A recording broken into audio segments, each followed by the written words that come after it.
Are you bored? I'm really, really bored. And you know what I think the answer to that boredom is? Create something. Most of us just spend our time either working, preparing to work, or recovering from work. It's all just a cycle of work. What if we broke that cycle? What if we created something? What if we sparked our creativity muscle to actually do something that's not only fun, but has a ton of other benefits that I didn't even realize? Experts say that creativity can do things like increase your innovation, increase your ability to problem solve, reduce anxiety, reduce stress, help you to focus. The list goes on and on and on. It's almost like creativity is water for your mind. So yeah, if we don't drink water, we die. I think if we don't flex our creativity muscle every once in a while, we could literally die. Well, that might be a bit of an escalation, but you get the point. It is imperative that as human beings going through this earth, we do more than just work our life away. So what do? Create something. All right, cool. So let's get creative. But what in the world are we going to create? I had that same question. And I found a solution. 100-day projects. You might be wondering, what is a 100-day project? It is a creative project that you do over the course of 100 days. I know, shocking. I'll put a link in the description box to the organization that started it and more details about the program itself. But essentially, you take the time over the course of 100 days to be creative, to explore creativity, to create something. And this can be anything from writing to drawing to sculpting to literally anything that just involves you focusing on an interest and creating something with it. Now, my initial thoughts when thinking about the 100-day projects or even being creative in general were, well, what if I don't really have the time to do it? Or I'm not really a creative person. That's not really my thing. I'm not really on that path. Or what if what I make sucks? What if it just sucks? Listen, all these things may be true, but it doesn't matter. Anyone can do it. So if it does suck, that's okay. You don't have to show anybody if you don't want to. The point is to do it. The idea is that you prioritize time every day over the course of 100 days to work on this creative adventure that you have. And the process can take anywhere from, say, 5 minutes at a time or longer. Actually, the program recommends that you commit less time in the day, just so that it's easier for you to keep to the commitment without being overwhelmed. So anywhere between 5 to 10, maybe 15 minutes is actually the sweet spot. Literally, anyone can find 5 minutes out of the day to do something. I'll also include in the description box the link to the Skillshare course that I took on 100-day projects that really gives you a step-by-step breakdown of how to actually go about the process. So let's talk about my process. So here, I've navigated to the 100-day project website and to the FAQ section where they help you out if you're having trouble figuring out what to do for a 100-day project. But what if I have no idea what to do? Well, what are you curious about?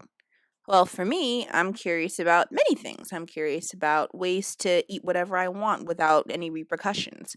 Superpowers in general, where they come from and how to get them. The perfect locks, things like that. What do you love to do just because?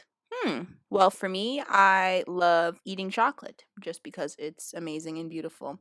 I love singing in the shower. I love dancing when no one's watching. I love reading and watching ghost stories. Actually, I really enjoy watching dark documentaries about cryptozoology and haunted histories. So, for instance, the podcast Lore is one of my obsessions.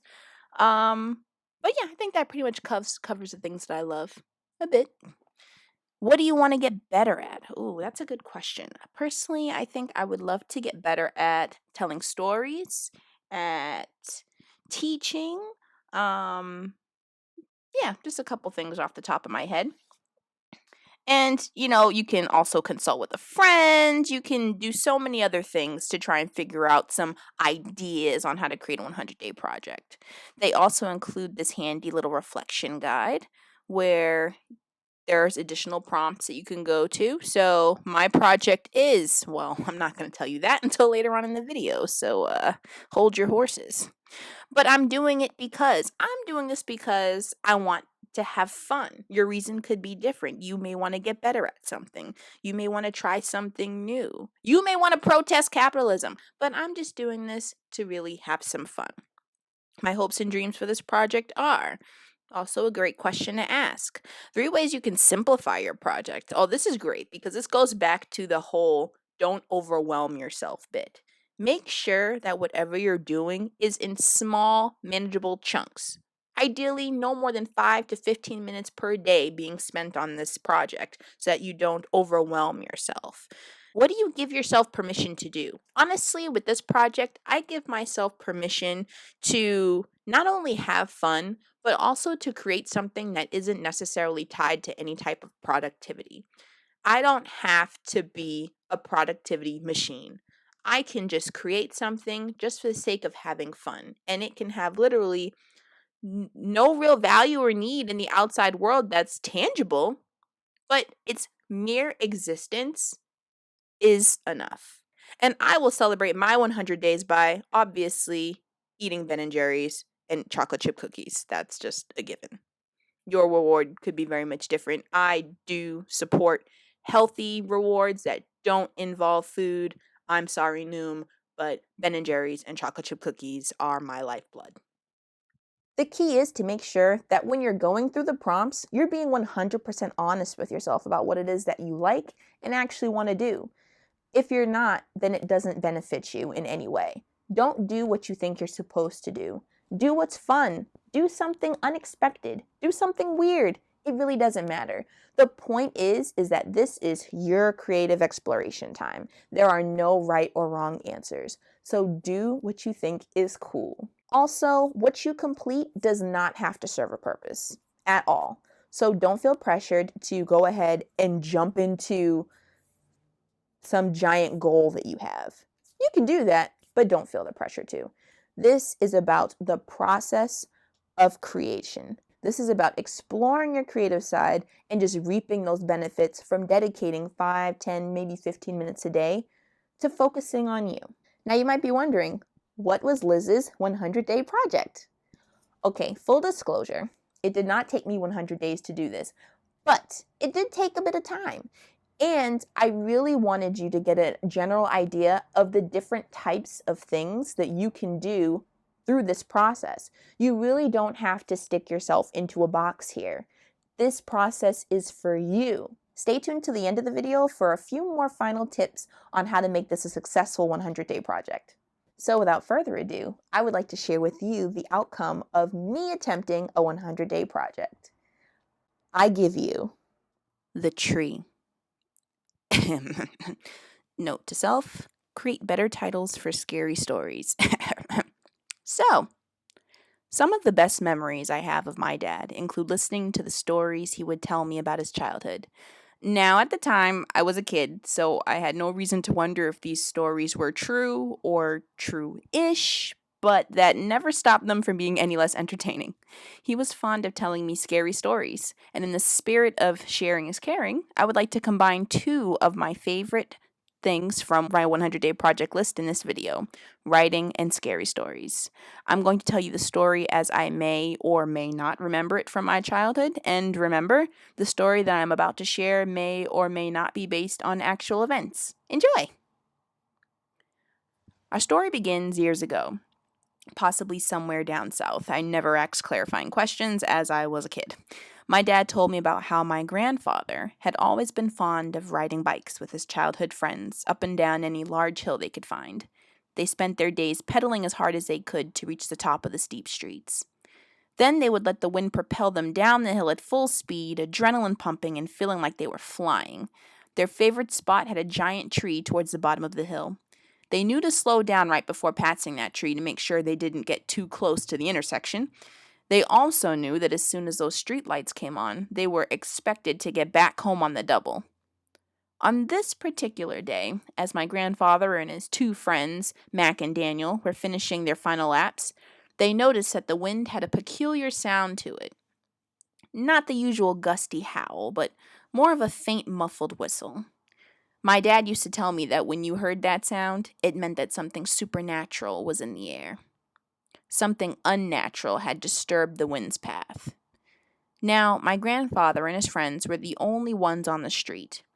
After the wind had stopped, they looked around them almost instinctually, as if they were expecting to see someone or something appear. But the road was still empty. The wind grew silent, and before any of them could break the silence, the street light beside them flickered on.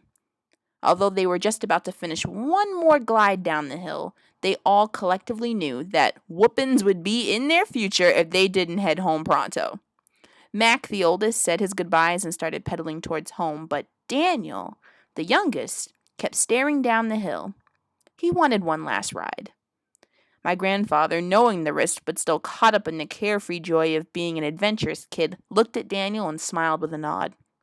The two boys took off on their bikes down the hill for one last flight before supper. They felt the wind rushing against their face, and they lifted their feet off of the bike pedals to feel that rush of freedom. The boys let out a collective howl of joy. As my grandfather saw their tree inching within range, he put his feet back onto his pedals and began to regain control of his bike to prepare to brake. But Daniel, fully immersed in the moment, eyes closed, did not. My grandfather watched as Daniel kept going at full speed towards the tree, arms raised, still howling with joy. Then, out of the corner of his eye, he noticed the flicker of something odd.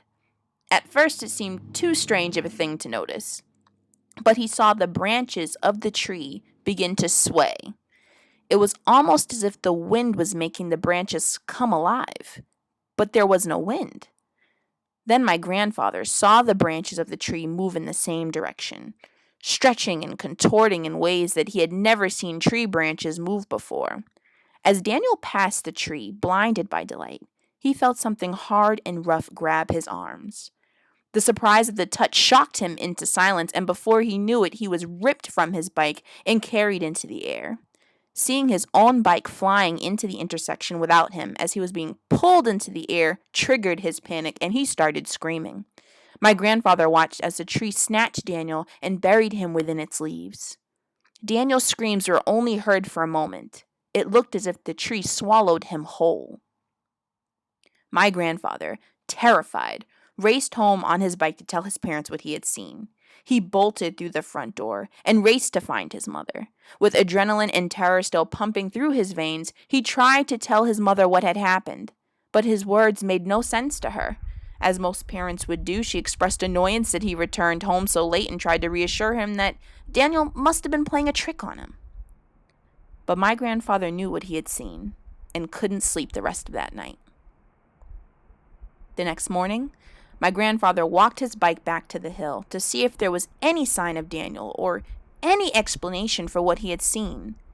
As he got closer to the top of the hill, he stopped mid-step, eyes open wide, and staring into the distance. The tree was gone. Wicka wicka booyah, shaka-fa. So what'd you think? Tell me what you think in the comments below. And better yet, let me know what 100-day project ideas you come up with. And don't forget to subscribe. Now, as promised, some final tips to help you along the way. Remember, it's about progress, not perfection. The point is, you want to explore your creativity to reap the benefits. It doesn't matter what your end result is, just by doing this project, just by being in the act of creation, you're reaping the benefits that I mentioned earlier. Don't get so hung up on the 100 days bit. It's okay to miss a couple days here and there. The point is that you want to set small chunks of time each day that are manageable so that you don't get overwhelmed and don't easily skip days. But if you miss a day or two, it's not a big deal. Just keep going. All right, there you have it. Go ahead, like, subscribe, Minimize this window, open up that Word doc, and start brainstorming those ideas.